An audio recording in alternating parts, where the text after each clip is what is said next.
여러분은 혹시 이런 순간을 경험한 적이 있으신가요? 여러분이 가장 믿었던 사람이 등을 돌리는 순간 말입니다. 친구라고 생각했던 사람이 여러분의 비밀을 퍼뜨리거나 동료라고 믿었던 사람이 여러분의 공을 가로채거나 사랑한다고 했던 사람이 다른 사람과 함께 있는 모습을 발견하는 순간 말입니다. 그 순간 세상이 무너지는 것 같습니다.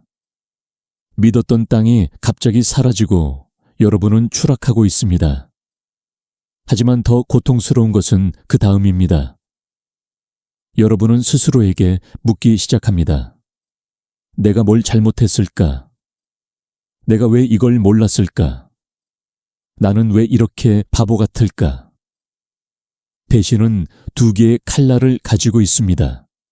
하나는 밖을 향해 배신한 사람을 베고 다른 하나는 안을 향해 여러분 자신을 찌릅니다. 오늘 저는 여러분께 배신에 대한 고통스러운 진실을 말씀드리고자 합니다. 그리고 그것을 어떻게 여러분의 가장 큰 힘으로 바꿀 수 있는지 보여드리고자 합니다. 칼융은 우리에게 말합니다. 가장 어두운 진실과 마주할 때 비로소 진정한 지혜가 온다고. 준비되셨나요? 그럼 시작하겠습니다. 먼저 우리가 마주해야 할 첫 번째 진실은 이것입니다. 배신은 예외가 아니라 법칙입니다. 이것은 매우 냉혹하게 들릴 수 있습니다.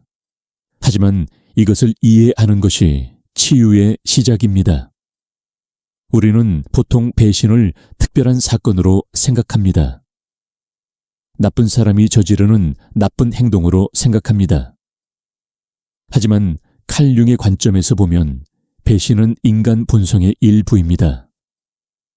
윤근 인간의 무의식 깊은 곳에는 그림자가 있다고 말했습니다. 그리고 모든 사람에게는 이기적인 측면이 있습니다. 생존 본능이 있습니다. 자기 보존의 충동이 있습니다. 이것은 나쁜 것이 아닙니다. 이것은 인간이라는 것입니다. 문제는 우리가 이것을 인정하지 않으려고 한다는 점입니다. 우리는 사람들이 항상 선하기를 기대합니다. 특히 우리가 사랑하는 사람들이요. 우리는 그들이 우리를 배신하지 않을 거라고 믿고 싶어 합니다. 하지만 현실은 다릅니다. 모든 사람은 올바른 상황이 주어지면 배신할 수 있습니다. 이것이 고통스러운 진실입니다. 여러분의 가장 친한 친구도, 여러분의 배우자도, 여러분의 가족도 배신할 수 있습니다. 왜냐하면 그들도 인간이기 때문입니다. 그들도 자신의 그림자를 가지고 있기 때문입니다. 그들도 생존하려는 본능을 가지고 있기 때문입니다. 배신을 이해하는 두 번째 진실은 이것입니다.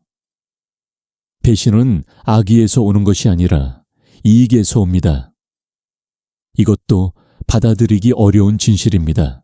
우리는 배신한 사람이 우리를 증오했거나 우리에게 악의를 품었다고 생각하고 싶어 합니다. 왜냐하면 그렇게 생각하면 적어도 이해는 되기 때문입니다. 하지만 현실은 훨씬 더 냉정합니다. 대부분의 배신은 단순한 계산에서 옵니다.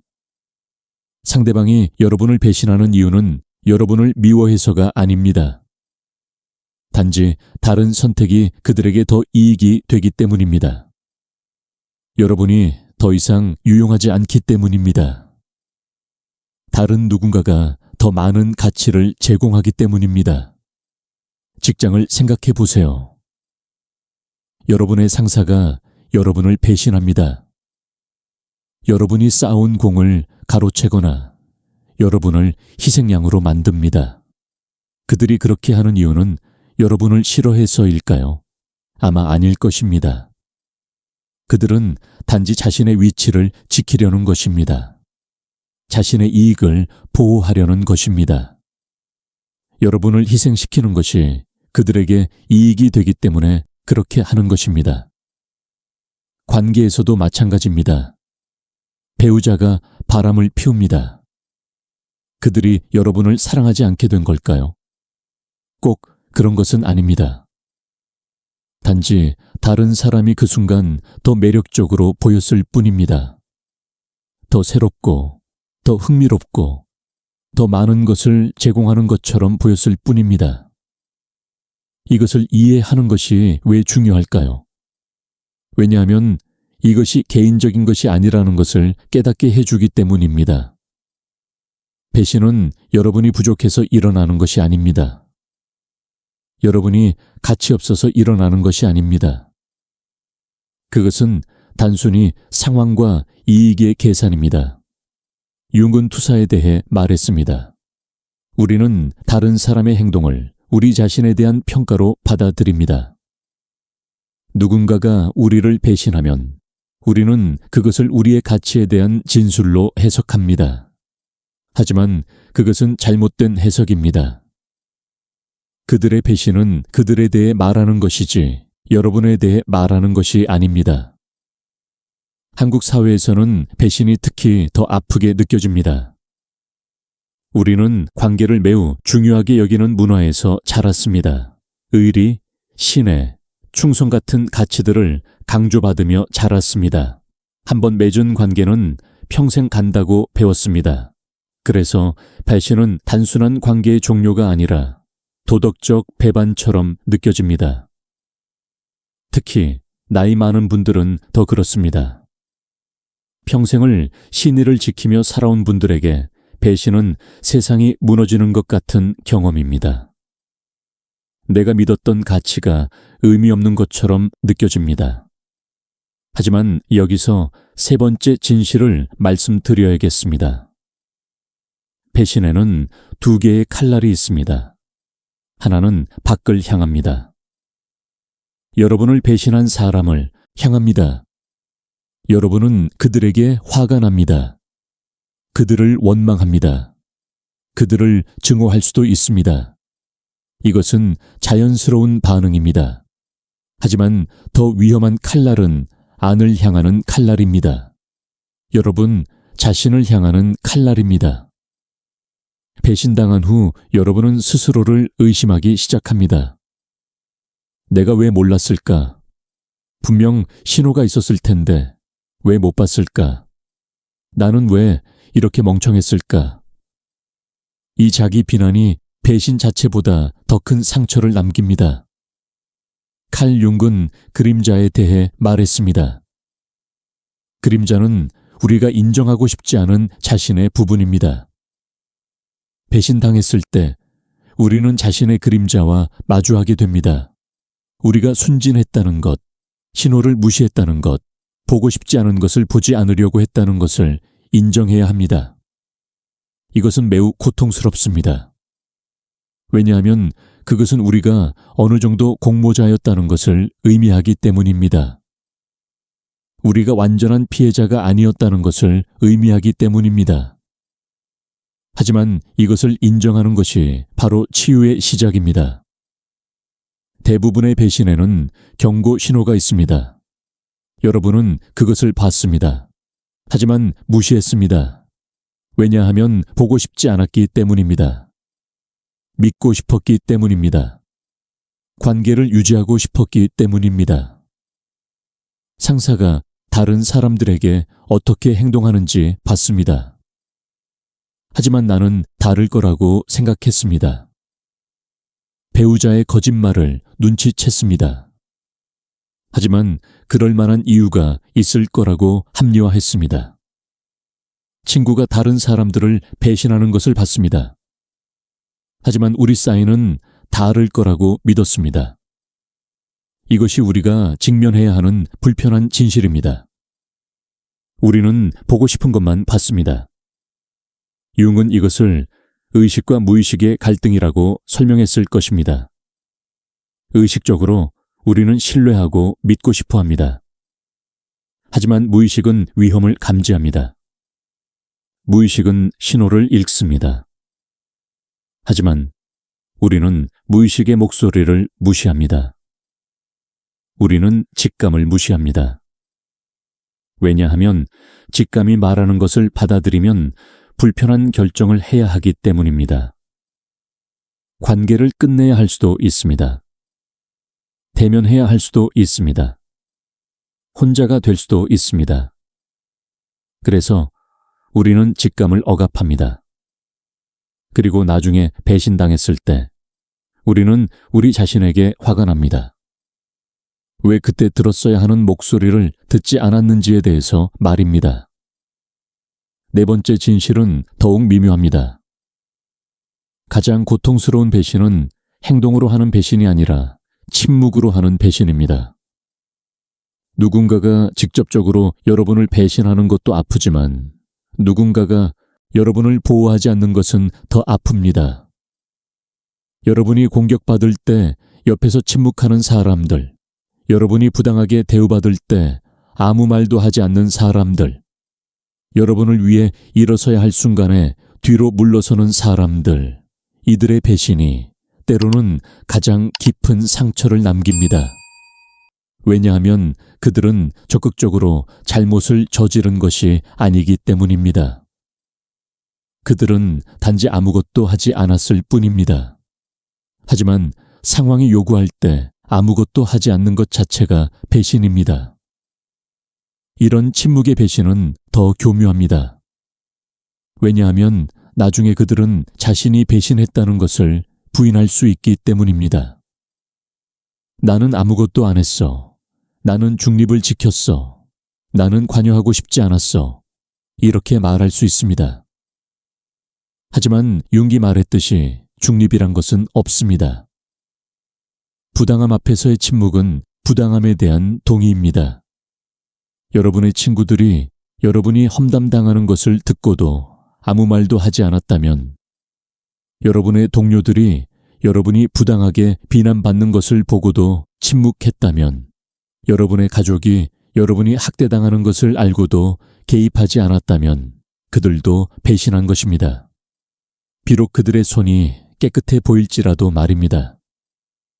한국 사회에서 이런 침묵의 배신은 특히 흔합니다. 우리는 직접적인 갈등을 피하도록 배웁니다. 눈치를 보고 분위기를 읽고 큰 파장을 일으키지 않도록 배웁니다. 그래서 많은 사람들이 부당함을 목격해도 침묵합니다. 그것이 안전하기 때문입니다. 그것이 편하기 때문입니다. 하지만 그 침묵이 피해자에게는 또 다른 배신이 됩니다. 여러분이 도움이 필요할 때 아무도 일어서지 않았다는 것을 깨닫는 것은 원래의 배신만큼이나 고통스럽습니다. 때로는 더 고통스럽습니다. 왜냐하면 그것은 여러분이 혼자라는 것을 확인시켜 주기 때문입니다. 그렇다면 우리는 배신을 어떻게 치유할 수 있을까요? 첫 번째 단계는 고통을 인정하는 것입니다. 많은 사람들이 배신당한 후 빨리 극복하려고 합니다. 강한 척합니다. 괜찮은 척합니다. 하지만 융은 우리에게 말합니다. 느끼지 않는 것은 치유되지 않는다고. 여러분은 고통을 느낄 권리가 있습니다. 화날 권리가 있습니다. 슬플 권리가 있습니다. 배신당했다고 느낄 권리가 있습니다. 이 감정들을 억압하지 마세요. 그것들을 느끼세요. 그것들과 함께 앉아 있으세요. 울고 싶으면 우세요. 화가 나면 안전한 방식으로 표현하세요. 이것은 약함이 아닙니다. 이것은 인간다움입니다. 두 번째 단계는 자신의 역할을 인정하는 것입니다. 이것은 매우 어렵습니다. 왜냐하면 그것은 자신을 비난하는 것처럼 느껴질 수 있기 때문입니다. 하지만 자신의 역할을 인정하는 것과 자신을 비난하는 것은 다릅니다. 여러분이 신호를 무시했다는 것을 인정하는 것은 여러분이 배신당할 자격이 있다는 뜻이 아닙니다. 그것은 단지 여러분이 인간이라는 뜻입니다. 여러분도 실수를 한다는 뜻입니다. 여러분도 보고 싶은 것만 보려는 경향이 있다는 뜻입니다. 이것을 인정하면 여러분은 힘을 얻습니다. 왜냐하면 이제 여러분은 미래에 다르게 행동할 수 있기 때문입니다. 이제 여러분은 신호를 읽는 법을 배울 수 있기 때문입니다. 융의 개성화 과정은 바로 이것을 포함합니다. 자신의 그림자를 직면하는 것입니다. 여러분의 그림자는 여러분이 순진했다는 것, 때로는 회피했다는 것, 불편한 진실을 외면했다는 것을 포함할 수 있습니다. 이것을 인정하는 것이 고통스럽지만 필수적입니다. 왜냐하면 그것만이 여러분을 진정으로 자유롭게 하기 때문입니다. 여러분이 자신의 패턴을 이해하면 그 패턴을 바꿀 수 있습니다. 여러분이 자신의 약점을 인정하면 그 약점을 강점으로 바꿀 수 있습니다. 세 번째 단계는 교훈을 추출하는 것입니다. 모든 배신은 선생님입니다. 비록 가혹한 선생님일지라도 말입니다. 이 경험이 여러분에게 무엇을 가르쳐주고 있나요? 어쩌면 여러분은 경계를 더 명확히 설정하는 법을 배워야 할 수도 있습니다. 어쩌면 여러분은 사람들을 더 신중하게 선택하는 법을 배워야 할 수도 있습니다. 어쩌면 여러분은 직감을 더 신뢰하는 법을 배워야 할 수도 있습니다. 어쩌면 여러분은 혼자 있는 것을 두려워하지 않는 법을 배워야 할 수도 있습니다. 배신은 고통스럽지만 그것은 또한 기회입니다. 여러분을 더 지혜롭게 만드는 기회입니다. 더 강하게 만드는 기회입니다. 더 선별적으로 만드는 기회입니다. 여기서 중요한 구별이 있습니다. 선별적이 되는 것과 편집증에 빠지는 것은 다릅니다. 배신당한 후 많은 사람들이 모든 사람을 의심하기 시작합니다. 아무도 믿지 않게 됩니다. 모든 관계에서 배신의 가능성을 봅니다. 이것은 이해할 수 있는 반응이지만 건강하지 않습니다. 윤기 말했듯이 극단은 항상 문제입니다. 맹목적인 신뢰도 문제지만 완전한 불신도 문제입니다. 우리가 추구해야 할 것은 지혜로운 신뢰입니다. 선별적인 신뢰입니다. 사람들을 관찰하는 것, 시간을 두고 판단하는 것, 행동을 보는 것, 말뿐만 아니라 행동을 보는 것입니다. 네 번째 단계는 용서를 고려하는 것입니다. 하지만 여기서 용서가 무엇을 의미하는지 명확히 해야 합니다. 용서는 상대방의 행동을 정당화하는 것이 아닙니다. 용서는 그들이 한 일이 괜찮다고 말하는 것이 아닙니다. 용서는 여러분 자신을 위한 것입니다. 윤근 용서를 독을 내보내는 것이라고 표현했을 것입니다. 여러분이 원망과 분노를 붙잡고 있으면 그것은 여러분을 해칩니다. 그것은 여러분의 에너지를 소진시킵니다. 여러분의 마음을 무겁게 만듭니다. 용서는 그 무게를 내려놓는 것입니다. 그것은 상대방을 위한 선물이 아니라 여러분 자신을 위한 선물입니다. 하지만 용서가 화해를 의미하지는 않습니다. 여러분은 누군가를 용서하면서도 그들과 관계를 유지하지 않을 수 있습니다. 여러분은 그들이 한 일을 이해하면서도 그들을 여러분 삶에 다시 들이지 않을 수 있습니다. 용서는 내적 평화입니다. 화해는 외적 관계입니다. 이 둘을 혼동하지 마세요. 어떤 사람들은 용서받을 자격이 있지만 여러분의 삶에 다시 들어올 자격은 없습니다. 어떤 배신은 너무 깊어서 관계가 회복될 수 없습니다. 그리고 그것도 괜찮습니다. 여러분은 누군가를 용서하면서도 그들로부터 멀리 떨어져 있을 수 있습니다. 다섯 번째 단계는 재구축입니다. 배신은 여러분의 세계를 무너뜨렸습니다. 이제 여러분은 재건해야 합니다. 하지만 이번에는 더 강한 기초 위에 세워야 합니다. 융의 개성화 과정은 바로 이런 재건을 포함합니다. 여러분은 새로운 사람으로 거듭납니다. 더 현명하고, 더 강하고, 더 자각한 사람으로 말입니다.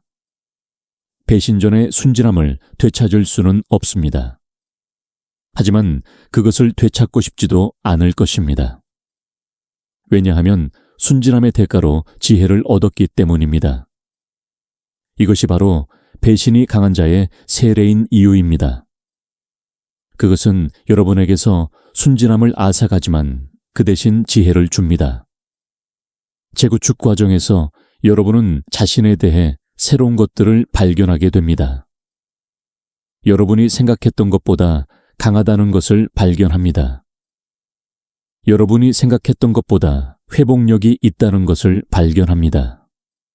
여러분이 혼자서도 살아갈 수 있다는 것을 발견합니다. 이런 발견들이 여러분에게 새로운 자신감을 줍니다. 이전에는 다른 사람들의 승인과 인정에 의존했을 수 있습니다. 하지만 이제 여러분은 자신의 가치를 스스로 알게 됩니다. 이전에는 혼자 있는 것을 두려워했을 수 있습니다. 하지만 이제 여러분은 혼자 있을 수 있는 힘을 가지게 됩니다. 6번째 단계는 선별적이 되는 것입니다. 배신을 경험한 후 여러분은 사람들을 더 신중하게 선택하게 됩니다. 이것은 좋은 것입니다. 여러분은 모든 사람에게 여러분의 신뢰를 줄 필요가 없습니다. 신뢰는 얻어야 하는 것입니다. 여러분은 사람들을 관찰할 수 있습니다. 그들이 말하는 것뿐만 아니라 행동하는 것을 볼 수 있습니다. 그들이 약속을 지키는지, 일관성이 있는지, 다른 사람들을 어떻게 대하는지 볼 수 있습니다. 융은 사람들이 누구인지는 그들이 자신에 대해 말하는 것이 아니라 그들이 하는 행동으로 드러난다고 했습니다. 시간을 두고 관찰하세요. 서두르지 마세요. 선별적이 된다는 것은 또한 경계를 설정하는 것을 의미합니다. 여러분은 어떤 행동을 받아들일 것인지, 어떤 행동을 받아들이지 않을 것인지 명확히 알 수 있습니다.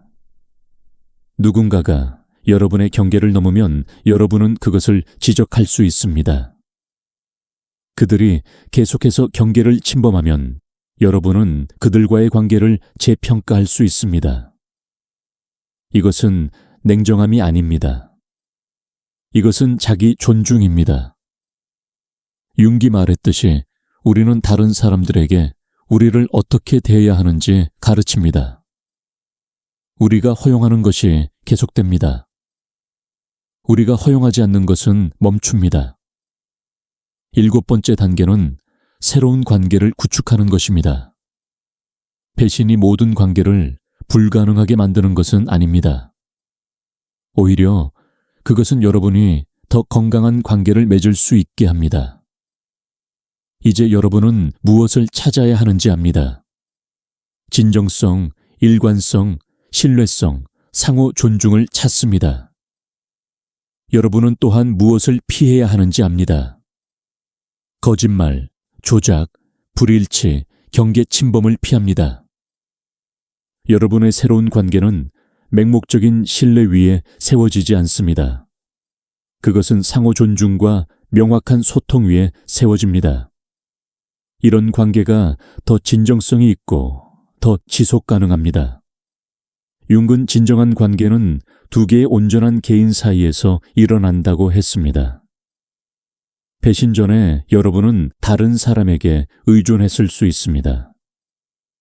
여러분은 그들이 여러분을 완성시켜 주기를 바랐을 수 있습니다.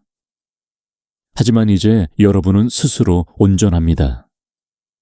여러분은 관계가 필요해서가 아니라 선택으로 관계를 맺습니다. 이것이 훨씬 더 건강합니다. 두려움이 아니라 사랑에서 나오는 관계입니다. 결핍이 아니라 충만함에서 나오는 관계입니다. 이런 관계에서는 배신의 가능성이 훨씬 낮습니다. 왜냐하면 두 사람 모두 자신이 누구인지 알고 무엇을 원하는지 알기 때문입니다. 배신을 경험하고 나면 여러분은 새로운 힘을 발견하게 됩니다. 이것은 무엇을 견딜 수 있는지 아는 힘입니다. 여러분은 최악을 경험했고 살아남았습니다. 이것은 여러분에게 새로운 자신감을 줍니다. 이제 여러분은 두려워할 것이 덜합니다. 최악의 일이 일어났고 여러분은 그것을 견뎌냈습니다. 다시 배신당할 수 있습니다. 하지만 이제 여러분은 그것도 견딜 수 있다는 것을 압니다. 이것은 여러분을 무적으로 만들지는 않지만 훨씬 더 회복력 있게 만듭니다. 윤기 말했듯이 상처받지 않는 것이 목표가 아닙니다. 상처에서 배우고 성장하는 것이 목표입니다. 배신은 또한 여러분에게 연민을 가르칩니다. 여러분이 배신의 고통을 경험했기 때문에 다른 사람의 고통을 더 잘 이해하게 됩니다. 여러분은 판단하기보다는 이해하려고 합니다. 여러분은 사람들이 완벽하지 않다는 것을 받아들입니다. 여러분 자신도 완벽하지 않다는 것을 받아들입니다. 이 연민은 여러분을 더 깊고 더 인간적인 사람으로 만듭니다. 융의 개성화는 바로 이런 깊이를 포함합니다. 삶의 어두운 면을 경험하고 그것을 통합하는 것입니다. 고통을 회피하지 않고 그것으로부터 배우는 것입니다. 배신은 여러분에게 감사를 가르치기도 합니다. 이상하게 들릴 수 있지만 사실입니다. 배신을 경험하고 나면 여러분은 진정한 충성이 얼마나 귀한지 알게 됩니다. 여러분 곁에 남아있는 사람들, 여러분이 어려울 때 떠나지 않은 사람들, 여러분을 위해 일어선 사람들이 얼마나 소중한지 깨닫게 됩니다. 여러분은 이 사람들을 당연하게 여기지 않게 됩니다. 여러분은 그들의 가치를 인정합니다. 그리고 그들에게 감사를 표현합니다. 이런 관계들이 진짜입니다. 이것들이 지속됩니다. 배신을 통해 여러분은 또한 자기 충족을 배우게 됩니다. 이전에는 여러분이 다른 사람들로부터 인정과 가치를 찾았을 수 있습니다. 하지만 배신은 여러분에게 보여줍니다. 외부의 인정은 불안정하다는 것을, 사람들은 변한다는 것을, 상황은 변한다는 것을. 하지만 여러분의 내적 가치는 변하지 않습니다. 윤은 자기를 찾는 것이 평생의 작업이라고 했습니다. 배신은 여러분을 이 작업으로 밀어넣습니다. 여러분은 외부에서 찾던 것을 내부에서 찾기 시작합니다. 여러분은 자신의 가치를 스스로 인정합니다. 자신의 존재를 스스로 확인합니다. 이것이 진정한 자유입니다. 마지막으로 배신은 여러분에게 삶의 덧없음을 가르칩니다. 아무것도 영원하지 않습니다. 관계도, 상황도, 사람도 변합니다. 이것을 받아들이는 것은 비관주의가 아닙니다. 이것은 현실주의입니다. 융은 우리가 변화를 받아들일 때 비로소 평화를 찾을 수 있다고 했습니다. 여러분이 모든 것이 변할 수 있다는 것을 받아들이면 여러분은 덜 집착하게 됩니다. 여러분은 현재를 더 감사하게 됩니다. 지금 있는 것이 언젠가는 없어질 수 있다는 것을 알기 때문에 지금을 더 소중히 여깁니다. 이것은 슬픈 깨달음이 아닙니다. 이것은 삶을 더 풍요롭게 만드는 깨달음입니다. 여러분, 배신은 고통스럽습니다. 그것은 여러분의 세계를 흔듭니다. 여러분의 신뢰를 깨뜨립니다. 여러분의 마음을 아프게 합니다. 하지만 배신은 또한 선생님입니다. 그것은 여러분에게 보는 법을 가르칩니다. 진짜와 가짜를 구별하는 법을 가르칩니다. 자신의 가치를 아는 법을 가르칩니다. 융이 말했듯이 가장 어두운 순간이 가장 큰 성장의 기회입니다. 배신은 여러분에게서 순진함을 앗아갑니다. 하지만 그 대신 지혜를 줍니다. 여러분은 더 이상 모든 사람을 맹목적으로 믿지 않습니다. 하지만 여러분은 선별적으로 깊이 신뢰할 수 있게 됩니다. 여러분은 더 이상 배신을 두려워하지 않습니다. 왜냐하면 여러분은 그것을 견딜 수 있다는 것을 알기 때문입니다. 그리고 그것으로부터 배울 수 있다는 것을 알기 때문입니다. 이것이 바로 배신을 힘으로 전환하는 방법입니다. 피해자로 남는 대신 생존자가 되는 것입니다. 그리고 생존자를 넘어서 번영하는 사람이 되는 것입니다. 여러분은 할 수 있습니다. 여러분 안에는 그 힘이 있습니다. 배신이 그것을 드러낼 뿐입니다.